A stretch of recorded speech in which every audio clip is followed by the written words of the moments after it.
Bonjour, bienvenue à la dernière vidéo des inéquations. Alors, résoudre des inéquations en plusieurs étapes, encore, ça se fait comme les équations. Et avant de rentrer dans les plusieurs étapes, j'aimerais ça, premièrement, voir les inéquations avec deux signes d'inéquation. Donc, on avait déjà vu précédemment que lorsque j'ai, par exemple, x entre le plus grand que 0, mais plus petit que 5, par exemple. Donc, on avait déjà vu ce type d'inéquation. Et sur ma droite numérique, à quoi ressemble-t-elle? Bien, x peut seulement être les valeurs, dans ce cas ici, de 0 à 5 inclusivement. Alors, ma droite de valeurs possibles se trouve entre 0 et 5. Alors, lorsqu'on a des inéquations et x n'est pas isolé, tout ce qui est fait à ta variable ou à ton expression du centre doit être fait de les deux autres bornes. Et voici ce que je veux dire par cela. Donc, premièrement, regardons à cette inéquation comme si qu'elle était une seule inéquation. Donc, qu'est-ce que je devrais faire à mon 3x afin de isoler? Je dois soustraire par 6. Donc, moins 9, moins 6, moins 15, petit ou égal à 3x. La prochaine étape, je dois diviser par 3. Et ceci est rien de nouveau. Mon x est maintenant isolé. Lorsque ça vient à compléter notre dernière borne, bien, le 12, tout ce que j'ai fait à mon inéquation, je dois les faire de ce côté-là aussi. Donc, 12 moins 6, c'est 6. Je garde son signe d'inéquation. Ensuite, j'ai divisé par 3. Et donc, voici ma deuxième barre. Alors, ceci dit, x peut prendre toutes les valeurs de moins 5 à 2 exclusivement. Donc, pour vérifier, prenons une valeur de x entre moins 5 et 2, prenons x égale 0. Donc, la raison que je prends 0, souvent, c'est à cause que c'est des calculs plus simples. Si je dois multiplier par 0, je sais que la valeur est 0. Donc, je vais réécrire mon inéquation du départ, substituer x par 0. 3 fois 0, 6. Donc, est-ce que cette inéquation fonctionne? Est-ce que 6 est plus grand que moins 9? Oui. Est-ce qu'il est plus petit que 12? Oui, ça fonctionne. Alors, le prochain exemple, tout simplement la même chose. Je commence avec mon déplacement de constante. Donc, je déplace ma constante des deux côtés. Alors, qu'est-ce qu'il me reste au milieu? J'ai 2x. Plus petit que 20. Vous allez remarquer que moins 8 plus 8, c'est 0. On ne peut pas tout simplement ignorer ce côté de mon inéquation. 0 est une valeur et donc on doit continuer de cette façon-là. Prochaine étape pour isoler mon x, je dois diviser par 2, donc je divise toute mon inéquation par 2. Oui, 0 divisé par 2 est encore 0. Et mon x se trouve entre 0 et 10. Excuse, 0 et 14. Alors, prenons une valeur entre 0 et 14, x égale à 1.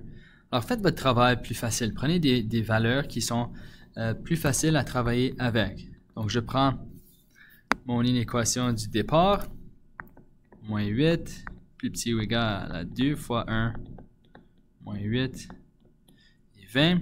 Donc, est-ce que ceci fonctionne? Bien, 2 moins 8, négatif 6, qui est plus grand que moins 8, mais plus petit que 20. Ma réponse fonctionne. Alors, j'ai la bonne solution. Allons à la prochaine page et regardons cet exemple ici ensemble. Alors, si vous vous souvenez, au début, je mentionnais que je préfère avoir un coefficient qui est positif. Et j'espère que maintenant, avec les variables, avec les inéquations, vous voyez que si j'ai un coefficient négatif et que je dois multiplier ou diviser par un nombre négatif, là, il faut changer les signes. Alors, faites votre travail plus simple. Gardez vos coefficients positifs et faites le restant du travail comme ça. Donc, à plusieurs étapes, je vais séparer comme mes équations. Je veux les variables d'un côté et la constante de l'autre.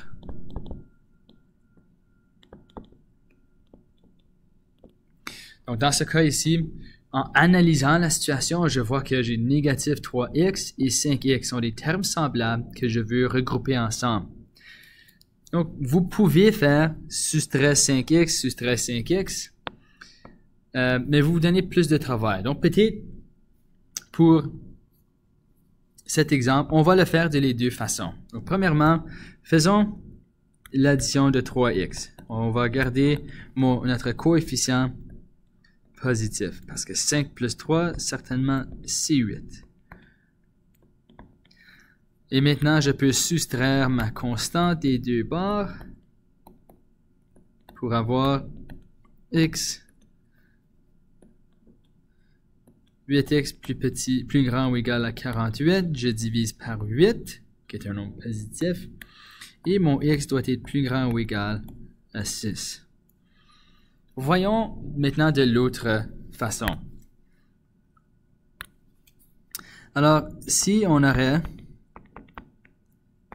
importé nos x de l'autre côté de l'inéquation, donc disons qu'on aurait fait moins 5x.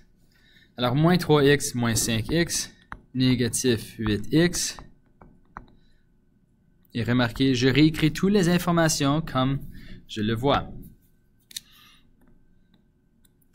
Maintenant, ma constante, je vais l'envoyer de l'autre côté de l'égalité.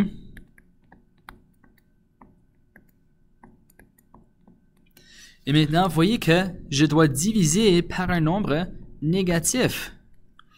Alors, qu'est-ce qui va arriver à mon signe d'inégalité? Il va changer de direction. Et j'ai encore la même réponse, mais voilà une étape qu'on avait besoin de s'inquiéter et faire certain qu'on le faisait comme il faut. Donc, même si mon x est différent côté de mon inéquation, j'ai quand même la même réponse. X doit être plus grand ou égal à 6. On va vérifier.